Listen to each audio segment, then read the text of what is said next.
Hello friends, ಇವತ್ತು ನಮ್ಮ ಮಕ್ಕಳ ಸ್ಕೂಲ್ದು ಆ್ಯನ್ಯುವಲ್ ಡೇ ಇತ್ತು. ಎಲ್ಲಿ ಗೊತ್ತಾ? ಮೈಸೂರಿನ ಕರ್ನಾಟಕ ಕಲಾಮಂದಿರದಲ್ಲಿ ತುಂಬ ಚೆನ್ನಾಗಿ ಆರ್ಗನೈಸ್ ಮಾಡಿದರು ಫ್ರೆಂಡ್ಸ್. ಆ್ಯನ್ಯುವಲ್ ಡೇ ಅವರು 3 ಇಯರ್ಸ್ಗೆ ಅಂದರೆ ಆಲ್ಟರ್ನೇಟಿವ್ ಇಯರ್ಸ್ಗೆ ಅವರು ಮಾಡ್ತಾರೆ. ತುಂಬಾ ವೆಲ್ಕಮ್ ಸಾಂಗ್ ಕೂಡ ತುಂಬ ಚೆನ್ನಾಗಿತ್ತು. ವಿಘ್ನೇಶ್ವರನಿಗೆ ನಮಸ್ಕರಿಸುತ್ತಾ ಒಂದು ಸಾಂಗಿಗೆ ಡ್ಯಾನ್ಸ್ ಮಾಡಿದ್ರು, ತುಂಬ ಚೆನ್ನಾಗಿತ್ತು. ಅದಾದಮೇಲೆ ಇನಾಗ್ರೇಷನ್ ಮಾಡಿದ್ರು ಫ್ರೆಂಡ್ಸ್. ಅದರಲ್ಲಿ ಗೆಸ್ಟ್ ಕೂಡ ಬಂದಿದ್ದರು ಮುಖ್ಯ ಅತಿಥಿಗಳಾಗಿ. ಮಂಡ್ಯದಿಂದ ಮತ್ತು ಮೈಸೂರಿಂದಲೂ ಕೂಡ ಬಂದಿದ್ದರು.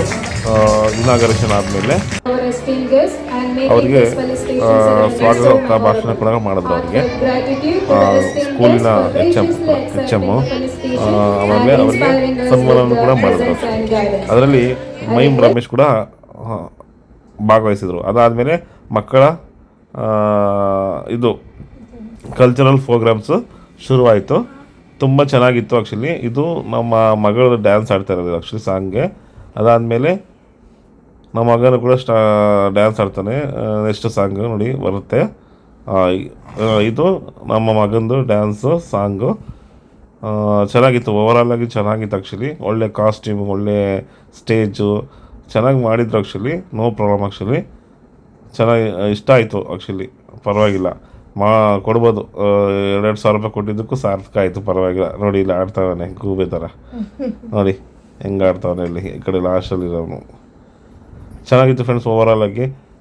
ನಿಮ್ಮ ಮಕ್ಕಳದು ಆ್ಯನ್ಯುವಲ್ ಡೇ ಎಲ್ಲ ಕಂಪ್ಲೀಟ್ ಆಯಿತಾ? ಆಗಿದ್ದರೆ ಕಮೆಂಟ್ ಮಾಡಿ. ಆಗಿದೆ ಅಂದರೆ ನಮ್ಮದು ಈ ಆ್ಯನ್ಯುವಲ್ ಡೇ ಯಾವ ಥರ ಇತ್ತು ಅಂತ ಅಂದರೆ ಇಷ್ಟ ಆಗಿದ್ದರೆ ಕಮೆಂಟ್ ಮಾಡಿ. ನೋಡಿ ಕೊನೆಯಲ್ಲಿ ಏನು ಅಂದರೆ ಸರ್ಪ್ರೈಸ್ ಅಂದರೆ ಅಲ್ಲಿನ ಟೀಚರ್ಸು ಡ್ಯಾನ್ಸ್ ಕೂಡ ಮಾಡಿದ್ರು. ಡ್ಯಾನ್ಸ್ ಪರ್ಫಾರ್ಮೆನ್ಸ್ ಮಾಡಿದ್ರು. ಅಲ್ಲಿನ ಎಲ್ಲ ಟೀಚರ್ಸು ಆಲ್ಮೋಸ್ಟ್ ಎಲ್ಲ ಟೀಚರ್ಸ್ ಕೂಡ ಡ್ಯಾನ್ಸ್ ಕೂಡ ಪರ್ಫಾರ್ಮೆನ್ಸ್ ಮಾಡಿದ್ರು. ಅದು ತುಂಬ ಎಲ್ಲರಿಗೂ ಇಷ್ಟ ಅಟ್ರಾಕ್ಟ್ ಆಯಿತು. ಚೆನ್ನಾಗಿದೆ ಫ್ರೆಂಡ್ಸ್ ಓವರಾಲಾಗಿ. ನೋಡಿ ಯಾವ ಥರ ಮಾಡ್ತಿದ್ದಾರೆ. ಇದು ನೋಡೋದಕ್ಕೆ ತುಂಬ ಖುಷಿ ಆಯಿತು. ಓಕೆ ಫ್ರೆಂಡ್ಸ್, ನೆಕ್ಸ್ಟ್ ವೀಡಿಯೋದಲ್ಲಿ ಸಿಗೋಣ. Thank you, bye.